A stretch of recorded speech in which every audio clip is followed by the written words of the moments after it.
In some corners of the online gaming world, Tyler Barris was a notorious figure. The 25-year-old Los Angeles man had built a reputation for helping others gain revenge on rival players.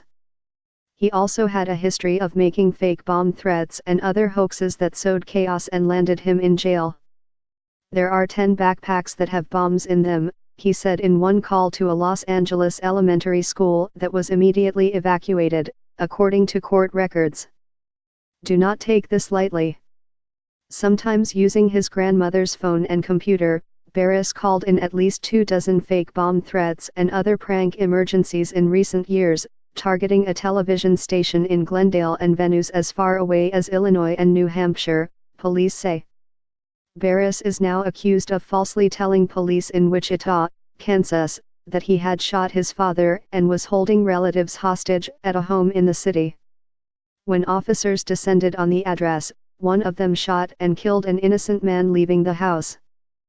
The death has underscored the dangers of placing hoax emergency calls that draw a massive police response, a phenomenon known as swatting that has become an increasingly popular tactic among warring factions of online gamers and those who see themselves as hackers.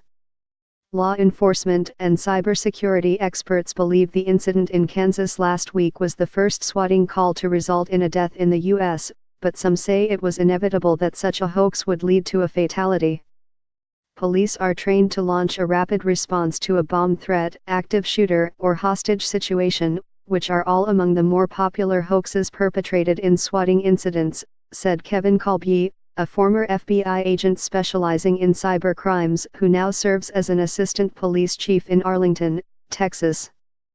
But with police increasingly concerned about mass shootings, officers are more likely than ever before to be on edge when responding to the types of situations described in hoax calls. For some in the darkest areas of the internet, the fake calls provide a thrill. They live online and target competitors and even friends, Colby said. They don't understand the real-life consequences in terms of the risks to officers, the waste of resources and danger to the people being targeted. Barris was well known to police in Southern California. In 2015, he embarked on a course of conduct that terrorized citizens in Los Angeles County when he made calls that prompted evacuations of a Glendale television station and 2 schools, prosecutors alleged in court documents soon afterward. He knows exactly what to say. He is very meticulous, Glendale Police Sergeant Daniel Settle said he knows what a 911 operator will ask and is convincing. Barris pleaded no contest to bomb threat charges in May 2016 and was sentenced to 2 years and 8 months in jail. He was released January 20, 2017, but landed in handcuffs a day later for violating a protective order obtained by his grandmother, jail records show. The woman, who had cared for Barris since he was a child, said her grandson screamed at her, made constant threats to beat my face bloody and threatened to kill her and harm her dogs after she implicated him in the bomb threats case, according to court records.